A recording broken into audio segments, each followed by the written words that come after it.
the Lord. Praise to you, O Christ.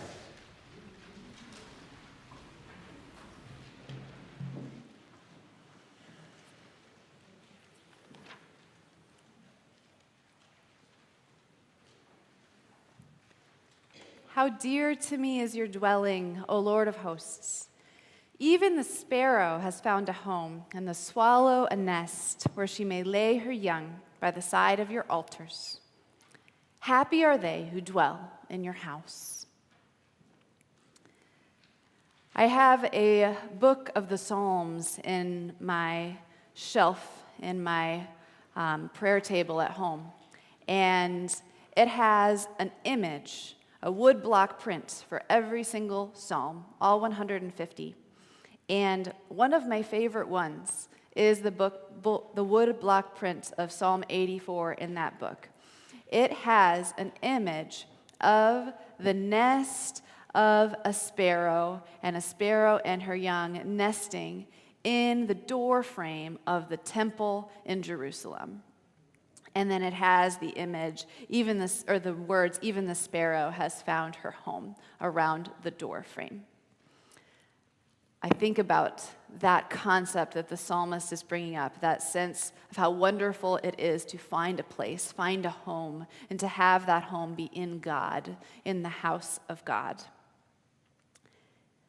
In our gospel today, Mary, Joseph, and a 5.5-week-old baby Jesus make their way to that temple in Jerusalem. Maybe they even go through the doorframe that artist was imagining at the temple. And they do this because of a tradition in Judaism. There was a tradition and a practice at that time that after someone gives birth, she is ceremonially unclean for a period of time, depending on whether it was a girl or a boy. And after that time, she comes to the temple with her family to make a sacrifice. And we have to keep in mind that when we think of ritually unclean, it doesn't exactly mean always what we think it means, like something that is bad or dirty or sinful. It doesn't exactly have that connotation that we tend to put on it now. But that was the practice, was that there was a special moment where she could return to the temple and give thanks to God by making a sacrifice.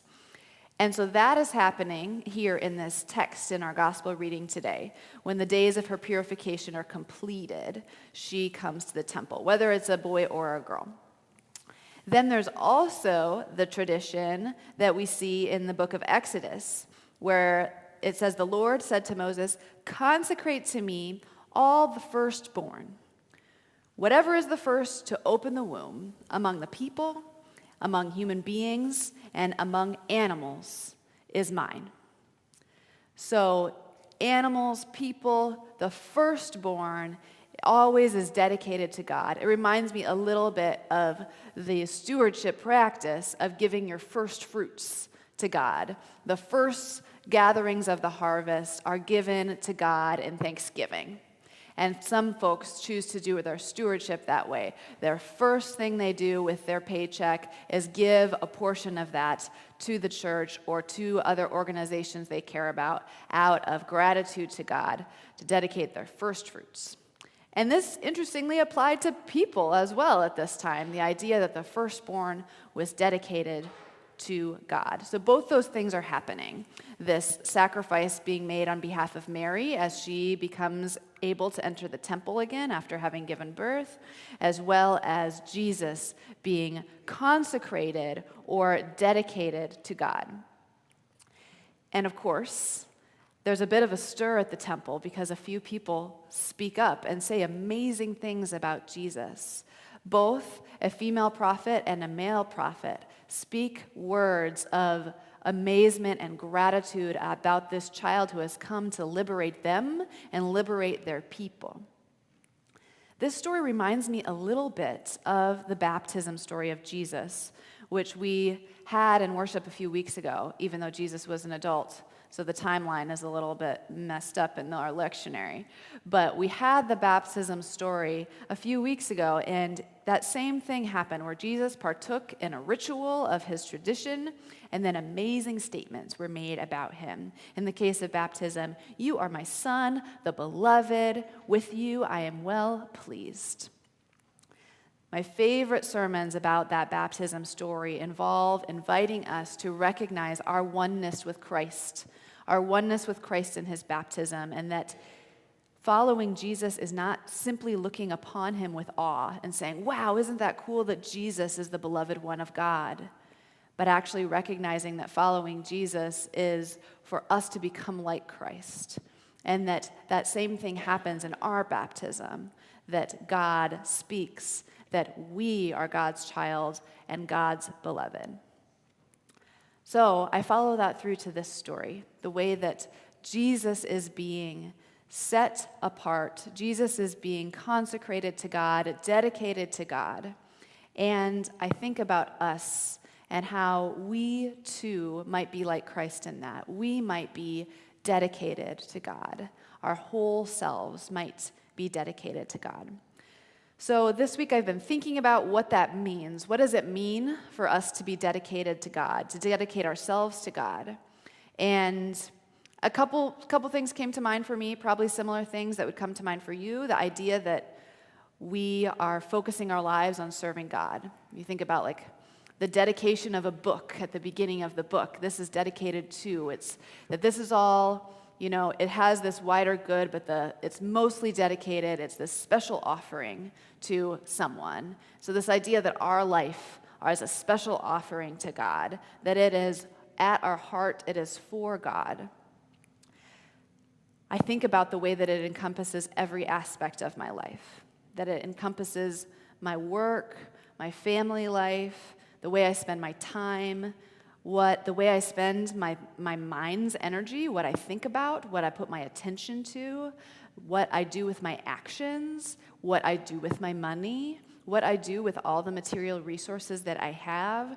How might all the aspects of who I am be dedicated to God and reflect who God is and who Christ is? One of my favorite Lutheran theologians is Paul Tillich.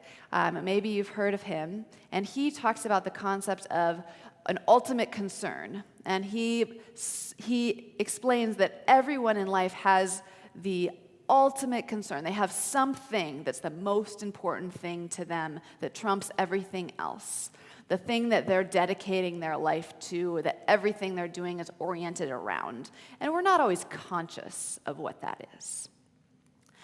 There's often a discrepancy between what we say is our ultimate concern, what we profess as our ultimate concern, such as professing that God and following Jesus, that is my ultimate priority. There's often a discrepancy between what we actually do in our lives that kind of reveals there are other ultimate concerns that often actually trump that one. And that's just how it is for most everyone. It's just part of being human, that there's going to be a discrepancy between our professed ultimate concern and the way we actually live our lives. And I believe that part of following Jesus, part of growing in faith, is to move closer and closer, to make that gap smaller and smaller, to move closer and closer to really having God and Christ at the heart of everything that we do. We can't just jump there from nothing, but we can grow. We can move little by little closer to having God be the center of our lives and having everything we do in all aspects that we do glorify God. When you think about your children or your grandchildren or your parents or someone who loves you, sometimes when people are asked, what do you want for your children or grandchildren? Or when the people who love you are asked, what do you want for this person? People often say, well, I just want them to be happy, right? I just want them to be happy. And I think that that's a little bit tricky when it comes to Christian faith. It can be, happiness as a goal in and of itself can be a little bit tricky. If we say we just want to be happy and that is our ultimate concern, that might sometimes get in the way of following Christ. Because as we hear in our gospel today, The life of Christ is not easy. The life that Christ leads to conflicts and pain. And so it's not always happy, and it's not always comfortable. So I wonder if there's a different goal, about what we want our lives to be. Maybe the goal of having our lives be knowing the love of God, or having our lives be as aligned with Christ as possible might be a different goal. And you might say, well, why would I want that for my children? That sounds really hard and awful. And I'm not sure that Mary really wanted that for her son either. She was told on this day in the temple that something terrible was going to happen, and I don't think that's what she wanted. And yet, there is this paradox. There is this way that going through death, going through crucifixion, led Jesus to resurrection. And I don't believe he could have gotten there without going through death. And I don't believe we can get to the true freedom and the true happiness that we probably really do want for ourselves and one another without going through hardship, without experiencing pain. You can't love without having pain. You can't love the world and seek justice and live into your baptismal calling without being hurt sometimes. And yet, I think the reward is greater than if we didn't do the journey at all. The psalmist writes, "How dear to me is your dwelling, O Lord of hosts. Even the sparrow has found a home, the sparrow a nest where she may lay her young by the side of your altar. Happy are those who dwell in your house." I think it's a different happy. "They will always be praising you. Happy are the people whose strength is in you, whose hearts are set on the pilgrim's way." There's a journey, the pilgrim's way. "Those who go through the balsam valley will find it a place of springs." So the balsam valley is also referred to as the valley of weeping. It is described as a place of trials and challenges that believers face on their spiritual journey and in following Christ. And the psalmist says those who go through that will find to actually be a place of springs, that they find the riches of life in the depths, in connecting with the pain points of the world. That is how they move through to resurrection and to liberation. "They will climb from height to height." They have to climb to get there. You don't just jump and end up at the top. There is a climb. "And the God of gods will be seen in the city." This is part of our wondrous and glorious calling as Christians. It is to move into the spaces of hurts and pain in our world with strength from Christ, and to trust that there is resurrection on the other side.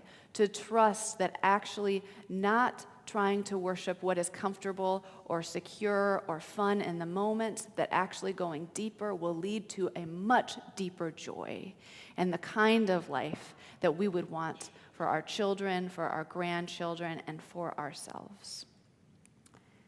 "No good thing will the Lord withhold from those who walk with integrity. O Lord of hosts, happy are they who put their